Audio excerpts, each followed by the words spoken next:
안녕하십니까. 반갑습니다. 오늘이 춘3월 초하루입니다. 분명히 봄은 왔으나 찬란한 봄볕은 어디 가고 지나가는 사람들마다 마스크를 쓰고 다니는 풍경, 이게 정말로 출래불사춘입니다. 봄은 왔지만 우리에게는 봄일 수 없는 실정인 것입니다.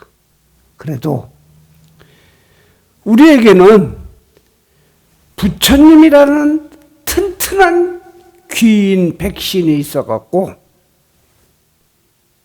돌림병을 잘 극복할 수 있을 것입니다. 아무튼 이렇게 어렵고 힘들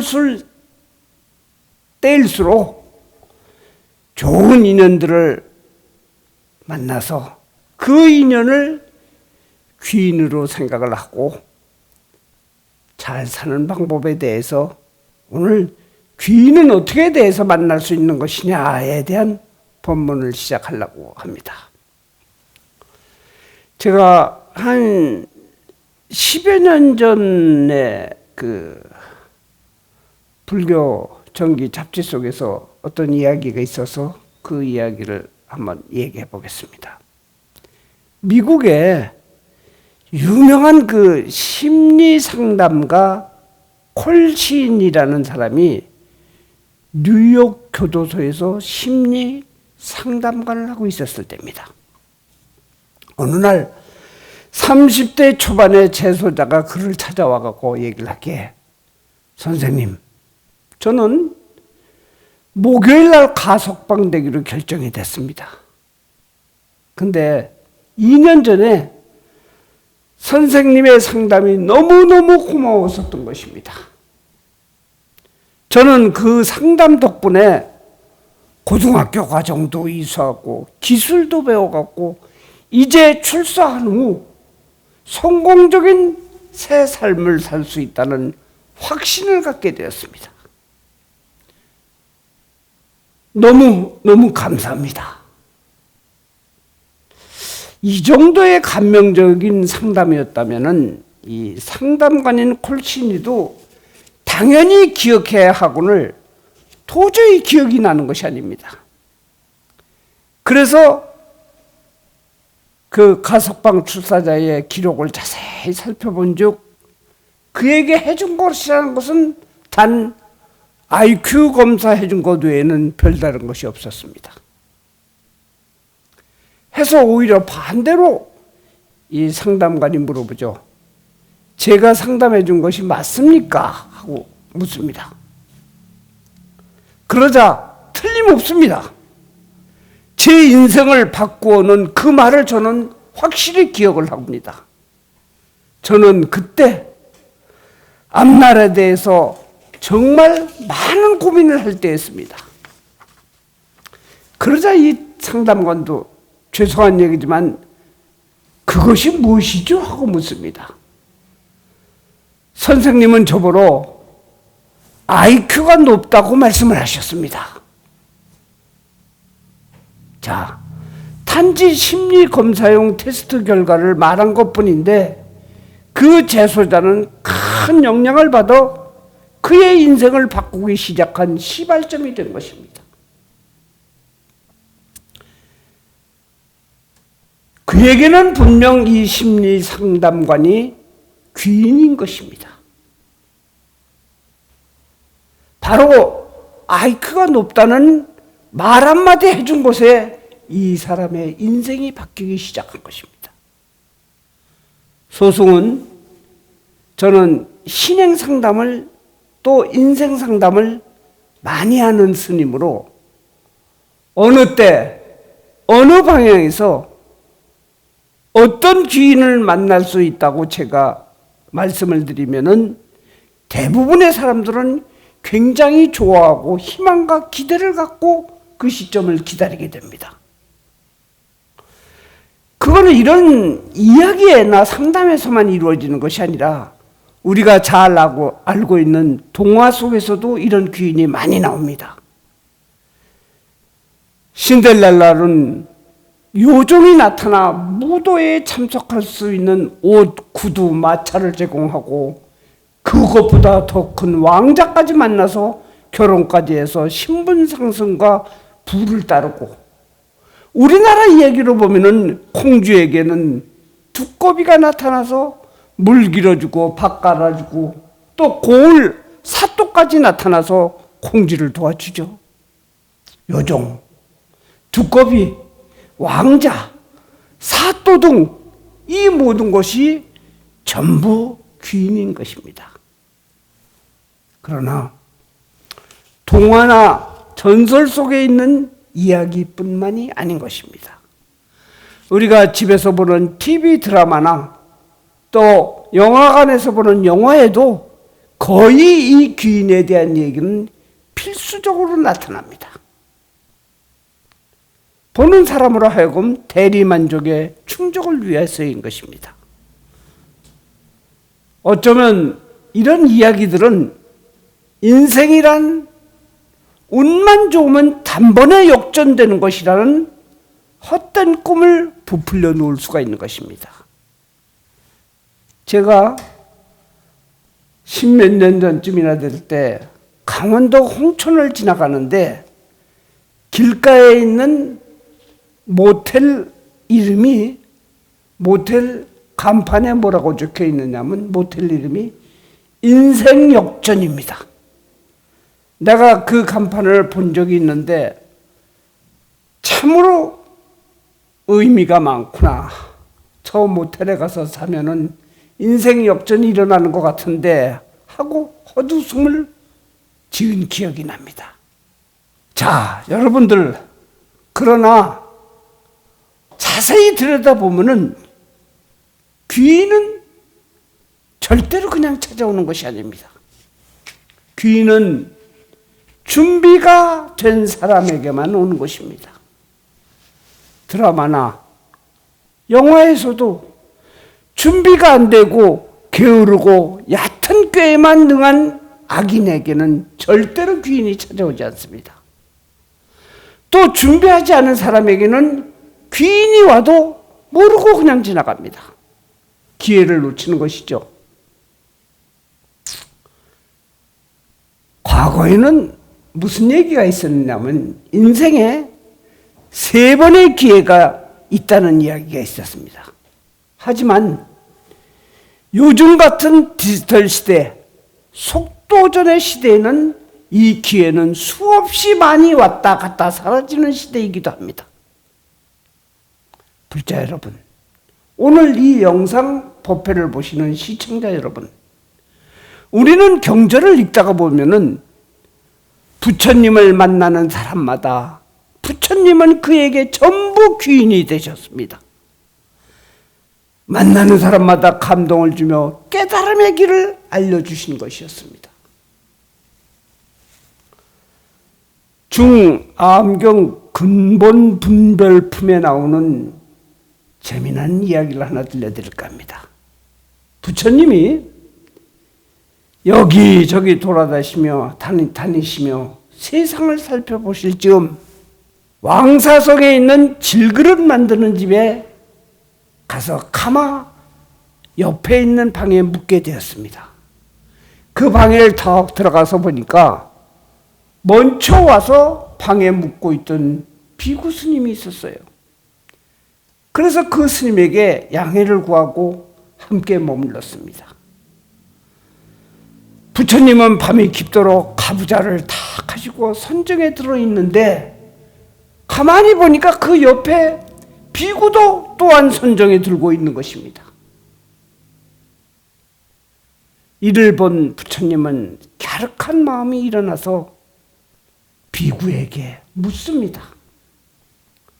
비구요, 너의 스승은 누구이고 누구를 의지하여서 법을 받았느냐 하고 묻는 것입니다. 그러자 이 비구는 저는 석가족의 왕자로서 출가하여 정각에 오른 분을 의지하여 법을 받았습니다. 그러자 부처님이 이렇게 묻죠. 비구여, 그 스승을 뵌 적이 있느냐? 예, 저는 뵌 적이 없습니다. 그러면은 만일 뵌다면 알아볼 수 있겠느냐 하고 묻습니다. 못 알아보겠습니다. 하지만 그분은 세간에서 전부 열애응공 정병지 선서 세간하 무상사 조장부 천인사 불 세존이라고 호칭되시는 분입니다. 그분이 바로 내 스승입니다. 그 얘기를 들은 부처님은 눈을 탁 감으시며 비구여, 내가 너를 위해서 설법하리라 하면서 사람이 갖게 되는 분별심의 시작인 육군 육경에 대해서 설법을 하시는 것이었습니다. 설법을 다 마치자 설법은 들은 비구는 자리에서 벌떡 일어서 나와서 세존이시여, 세존이시여, 저의 잘못을 용서해 주십시오. 제가 좋은 밭을 알아보지 못했습니다. 스스로는 깨달을 수가 없었습니다. 라고 하는 것입니다. 자신과 같은 방에 묻었던 그 사람이 그토록 그리워하던 부처님이란 사실을 안 순간 그 비구의 마음은 어땠을 것일까? 바로 귀인인 것입니다. 여기서 중요한 것은 밤새도록 선정해야 되는 비구의 모습을 보고 부처님은 설법을 하시기로 마음을 먹었다는 것입니다. 바로 비구는 귀인을 맞을 준비가 돼 있었다는 것입니다. 우리가 불가에서 처처물물이라는 얘기가 있습니다. 가는 곳마다 있는 모든 것이 부처라 하지만 부처를 알아보기란 쉽지 않은 것입니다. 준비된 마음과 눈을 갖고 있다면 내 옆에 부처님이 왜 와 계신 것을 문득 느낄 수 있는 것입니다. 오늘 이 영상을 보는 불작 또 시청자 여러분, 그러면 준비라는 것은 어떤 것을 말을 할까요? 맨 앞에 이야기한 등장한 인물인 제소자도 새 삶에 대한 동경이 가득했고 부처님 옆에서 있던 비구도 가르침에 충실한 모습을 보여주었기 때문에 귀인을 만난 것입니다. 수행하는 선가에서는 한순간에 깨달았다는 얘기를 갖다 확철대오 했다는 얘기를 많이 합니다. 오늘은 이 이야기 중에 유명한 구지화상과 동자승의 이야기를 한 번 더 들려드릴까 합니다. 당나라 때 구지화상을 시봉하던 동자승이 구지화상이 누가 구지화상을 만나러 와서 법의 뜻을 구하려거든 아무 말씀하지 않고 손가락 하나를 딱 세워서 무언의 법문하는 것을 옆에서 보아왔던 턱에 어느 날 이 구지화상 큰 스님이 외출하고 없을 때 먼 곳에서 이 구지화상 스님을 찾아와서 가르침을 받고자 하는 비구가 찾아왔습니다. 화상이 안 계시어 답답하던 차에 동자승에게 물어봅니다. 화상이 어디 가셨습니까? 제가 가르침을 받고자 해서 왔는데 하니까 이 동자승이 말하길 우리 스님의 법문은 제가 많이 들어서 좀 압니다. 제가 하나 알려드릴게요 합니다. 그래서 객승이 그러면 법의 뜻이 무엇입니까? 하고 물어보니까 자신은 그동안 선사가 하던 대로 손가락 하나를 딱 세워서 보이는 것입니다. 그리고 아무 말도 안 하는 거예요. 이 비구는 미심적인 마음으로 절에서 내려와서 하산을 하다가 굽이 고갯길을 넘고 가다가 우연찮게 올라오시는 구지선사를 만나게 됐습니다. 구지선사를 만난 자 동자승과 만난 이야기를 다 이야기한 것입니다. 그 이야기를 다 들은 선사는 절로 돌아와서 동자승을 부릅니다. 동자야, 내가 올라오다가 객승을 만났는데 그에게 아주 네가 멋진 법문을 했다고 그러는데 나에게도 그 좀 법문 좀 들려주면 안 되겠느냐 하는 것입니다. 하자 동자승은 만개의 웃음을 딱 웃음쳤고 그거요 서슴지 않고 손가락을 하나 탁 세워서 보이는 겁니다. 그 순간을 놓치지 않는 구지선사는 동자의 손가락을 꼭 쥐고 옆주머니에서 칼을 꺼내서 손가락을 잘라버린 것입니다. 손가락이 잘라지자 피를 흘리면서 울고 산문 쪽으로 막 달아나는 동자승에게 선사는 큰 소리로 부릅니다. 동자야, 동자야, 어떤 것이 참다운 불법이냐 하고 묻자 동자승은 매일 흉내내듯이 바로 이것입니다. 이 손가락이 없어진 거예요. 손가락을 들려고 하다 보니 이미 잘려진 손가락이 없는 것입니다. 이때 바로 이 동자가 확철대오를 했다는 거예요. 한순간에 깨달음을 깨우쳤다는 이야기입니다. 문제는 이 동자승도 수행승이었던 것입니다. 또 이런 이야기도 있죠. 선가에서 어떤 청년이 유명한 선사를 찾아 입산을 했으나 3년 4년이 될 때까지 한마디의 법문도 없이 매일 일만 시켜서 결국은 불만에 불만을 쌓고 저놈이 선사는 무슨 선사냐, 저놈이 영감이 나를 부려먹으려고 이랬구나 하는 생각에 불만을 갖고 결심을 하고 스님의 문을 두들기고 가겠다고 얘기합니다. 왜 가느냐 하고 물어보니까 법문 한마디 없이 공부도 안 가르쳐준 것을 원망하면서 저는 내려가겠습니다 하자 큰 스님은 이렇게 얘기합니다. 내가 너에게 밥해라, 차 다려와라, 빨래해라, 불 떼라, 그것이 바로 법문이었던 것이다 하는 소리를 듣자 이 청년도 그 순간에 아, 이것이 깨달음이구나 해서 확철되고 했다고 합니다. 자, 아까 수행을 하던 동자승도 마찬가지고 이 청년도 법을 구하는 구법 공부의 자세 속에 있었던 것입니다. 그러면 우리는 어떻게 해야지 내가 깨달을 수 있고 내가 도움이 될 수 있는 귀인을 만날 수 있을까요? 또 이미 내 곁에 와 있는 귀인을 알아볼 수 있을까요? 오늘은 그것에 대한 대답 3가지를 말씀을 드리려고 합니다. 그 첫째가 뭐냐? 업을 기꺼이 받겠다는 마음가짐을 갖고 살아야 된다 얘기. 그 얘기는 인과에 순응하겠다. 두 번째는 나와 남이 함께 잘 살게 하는 자리이타의 마음이 있어야 된다 얘기. 그렇게 하고 세 번째는 현실에 충실하지 않는 삶, 충실하는 삶, 즉 방일하지 않는 삶을 가져야 된다는 뜻입니다. 구체적으로 제가 설명을 드릴게요. 업에 순응해라.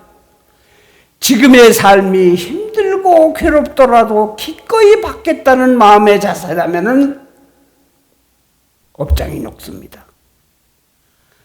그럴 때 바로 맺힌 맷듭이 하나씩 풀어지는 것입니다. 여러분들, 이 업을 억지로 탈출하고 역전을 꾀한다면은 또 다른 업장을 짓게 됩니다. 하나를 해결하기 위해서 또 다른 업장을 지니 업의 무게만 무거워지는 것입니다. 잘 아시겠지만 물에 빠져서 허우적거리며 안간힘을 쓰면은 더 깊이 빠집니다. 하지만 그러려니 생각하고 편안히 몸에 힘을 빼고 그 물에다가 자기 몸을 맡기게 되면 부력에 의해 몸은 물 위로 뜨는 것과 같은 이치인 것입니다. 업을 순응을 해라.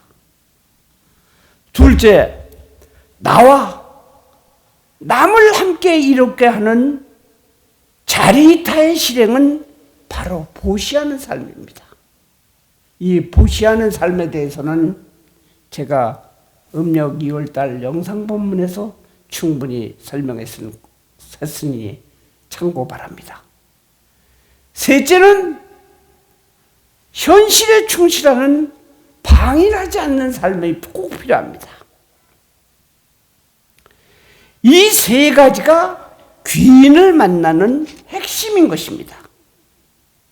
왜 이렇게 나는 재수가 없고 하는 일만 안 되고 모든 것이 되다가도 안 되고 남들은 잘 되는데 왜 그러실 것인가를 생각하기에 앞서서 불자 여러분들이나 시청자 여러분들은 내가 어떻게 살고 있는 것이냐, 이 세 가지를 생각을 해보면 됩니다.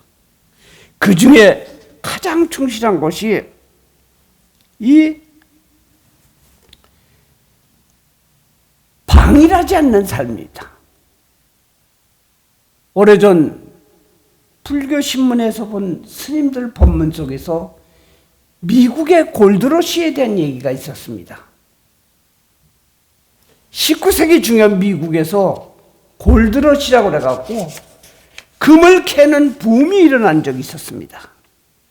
세계 각국에서 금을 캐러 미국으로 사람들이 몰려들 때 차오라는 중국인 중년 노동자가 있었습니다. 그는 불심이 돈독하고 성실한 사람으로 항상 청동불상을 갖고 다니면서 아침 저녁으로 예배를 거르지 않고 늘 경전을 품속에 넣고 다니면서 남을 돕기를 자기 일처럼 하는 사람이었습니다. 그는 한 광산에서 일을 하고 있었습니다. 근면하고 열심히 일을 했으나 그가 속한 광산에서는 금맥이 발견되지 않아 재정 상태가 형편없는 것이었습니다. 급기야 문을 닫게 되었어요. 모든 직원 광부들이 전부 뿔뿔이 흩어졌으나 이 차오는 물러설 수가 없어서 자신의 집과 중국에서부터 갖고 온 모든 재산을 전부 팔아갖고 이 폐광을 헐값에 샀습니다. 그리고도 아무도 없는 폐광 속에서 혼자서 안반을 캐기 시작한 것입니다. 불상과 필요한 모든 짐들도 전부 이 갱도 안에 갖다 놓고 한 달이 지나게 계속 팠습니다. 근데 한 달이 지나서 보니까 겨우 내가 판 것은 1m 정도도 못 팠습니다. 1m 정도도. 그래도 실망하지 않고 차오는 열심히 파들어가던 중 며칠 후에 엄청난 일이 벌어진 것입니다. 바로 금맥이 발견된 것입니다. 그는 순식간에 갑부가 된 것입니다. 그러자 이 동료들이 찾아와서 이구동성으로 이야기하는 얘기가 차오 당신은 매일 부처님께 기도한 덕이라고 하는 것입니다. 그 이야기를 들은 차오는 설명합니다. 나는 한 번도 부처님 앞에서 부자 되게 해달라고 기도를 한 적이 없습니다.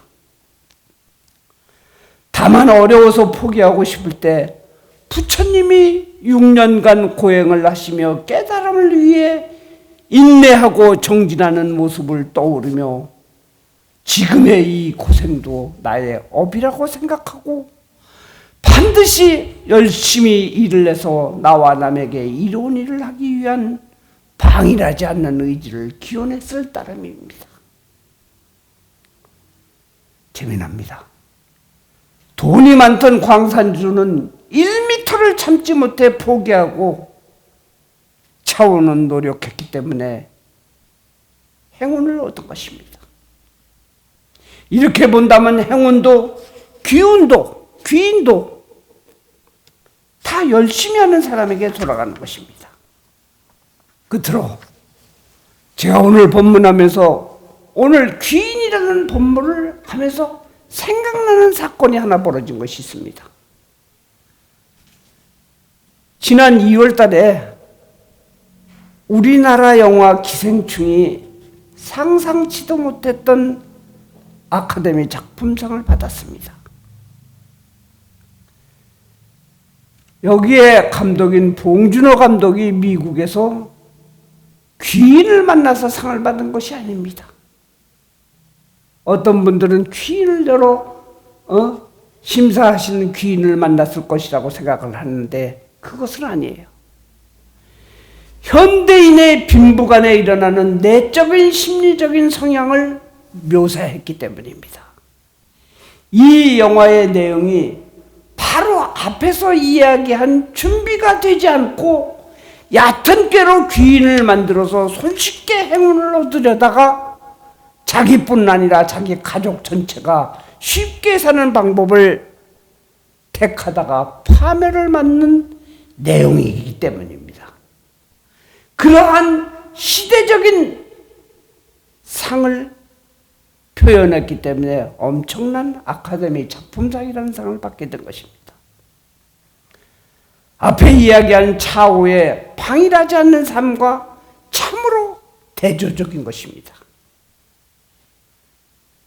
여러분들, 귀인이라 그러면은 참으로 좋아합니다.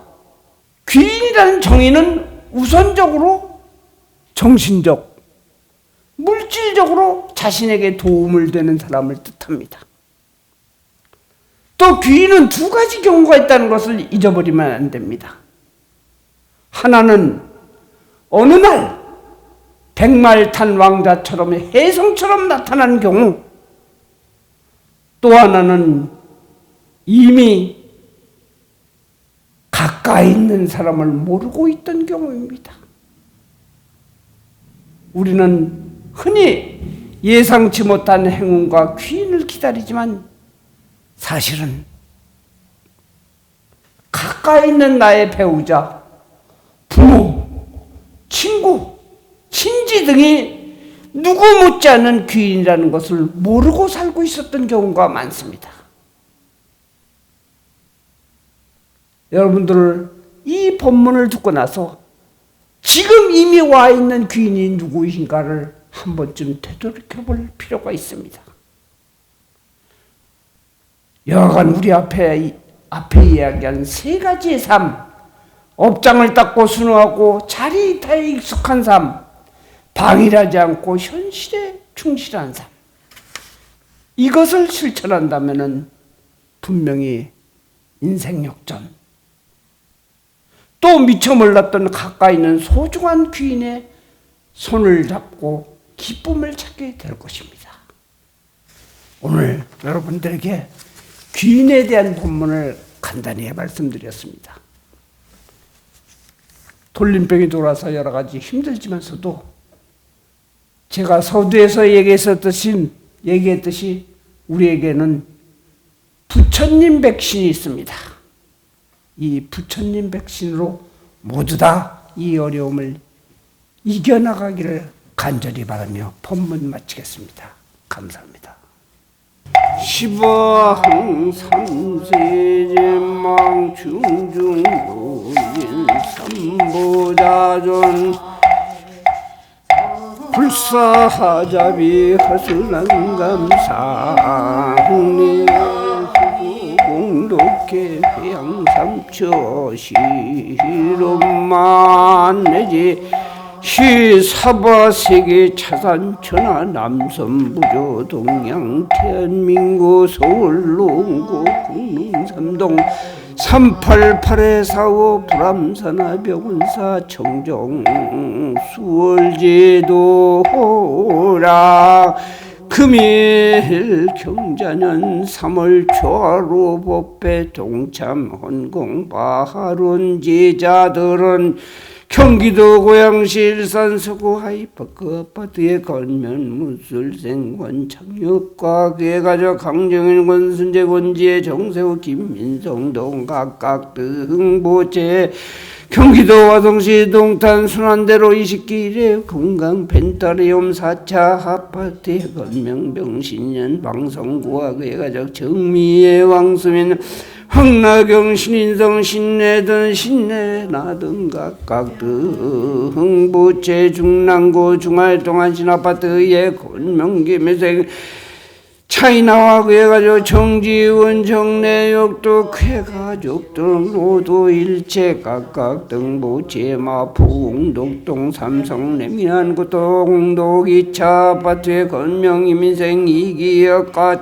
그의 가족 최정란 이광년 이유한 이호진 이춘희 문정자들 각각 등보채 수원시 영통 부영 등등 살구로 현대 아파트에 거주하고 있는 권명희 민생 김태봉감 그에 가족 임모빈 김동군 김민리 등 각각 등보채 중랑구 동일로 759번지에 중화파고공 반장의 연명 정민영 김찬수와 배건란 이윤희 등 각각 등보채 강남구 자곡로에 미안 강남일스 아파트에 거주하고 있는 건명신축세 황기안가게 가족 정경기 왕준난 왕희원 등 각각 등보채 광진구와 차산노함 광장동 일스테이트 아파트 거주하고 있는 건명무술생 소남영과 그의 가족 김종미 소송죄도의 소민영 김마정 등 각각 등보채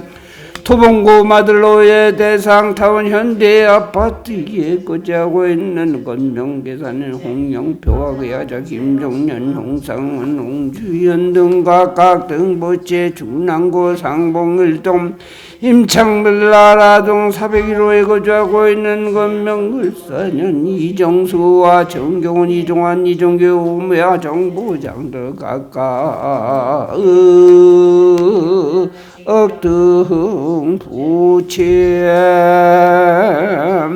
강동구 고속도 수바이파크 아파트의 건명정회생 박원목과 그의 가족 김나윤 박성영 등 각각 등보채 광진구 자양이동의 경남 아파트 건명 임잔영 문성훈과 조선영 문준영 등 각각 등보채 인천시 계양구 동양동 추왕아파트 103동 905에 거주하고 있는 건명계사산 주성과 염상승주의 양서도 각각 등보채 경기도 남양주시와 부독소리에 거주하고 있는 건명무술생 전태영과 박용원 전 장미 전상민들 각각 등보채 도봉구 창일동에 거주하고 있는 건명을미세 김주영과 그의 가족 김재우, 김성호, 김삼민, 김경자 등 각각 등보채 서울 성북구 들고지로 22길 48에 14건 명무진행 김홍식과 김승혜, 이춘재 등 각각 등보채 금일 3월 초하루 법회 동참을 영상으로 동참하는 자나 마음속으로 동참하는 모두 일제 가족들 각각 등보채 2차 인연 공덕악물 제불보살 가피지무려 일체제와 일체마장 영희 소멸간의 안가 태평 재수대통 사업본 창자손 창성 무명장수 만사 영통지대본 각기 심중수구여의 원만일인류 천상지정 시시로 백개지제 수단공을 복해왕양지대원 동참제자는 경자는 3월 초하루 법배 영상동 참자와 마음으로 함께하는 동참자와 모든 관심 가진 자나 이 영상을 보시는들 모든 가족들에게 모두 다 무사한 일 재수대통할 수 있도록 각각 등보채 훌범문중 신신경고 영불대조 반란육따라 삼약삼불 이동참제자 각각 등보기 각기 상서선망부모 가결위열이여 헐명영과 뼈군사와 인연 맺었던 모든 불자들과 그와 연관된 가결이 외롭고 고원과 억울하게 돌아가시는 일체 영가들도 다 함께 상서 선망모 영가들과 함께 왕생극락하기를 바라며 서로가 서로에게 항상 상품상생할 수 있도록 하는 커다란 원을 바라오는 인연원 항사법계 무량불자 등 통유화장 청음의 동인보리 때도량상 봉화엄불보살 악몽제불대각명 소멸무량중대상 획등무량대지의 광두법계제중생 이보제불 막대운세대상행보살도 구경원성 살바하마밀남무서가모니불 나무서가모니불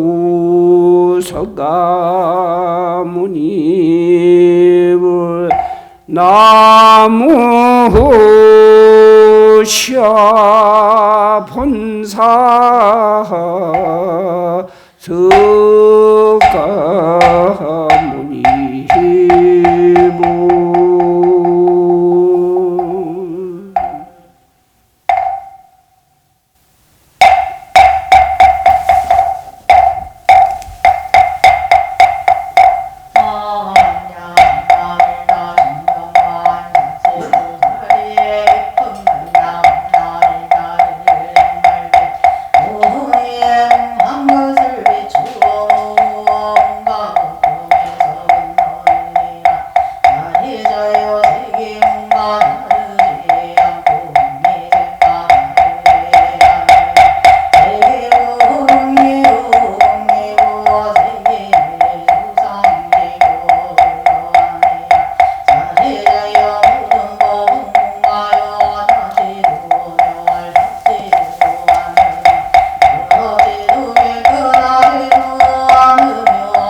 부처님이시여 저희 불자님들이 쌓은 이 공덕으로 저희 불자님들의 번뇌가 손을 들 수 있기를, 저희 불자님들이 쌓은 이 공덕으로 니바나를 성취할 수 있기를, 저희 불자님들이 쌓은 이 공덕을 무쌍들에게 전해지기를, 무쌍들도 저희들과 똑같이 전해지기를 바랍니다.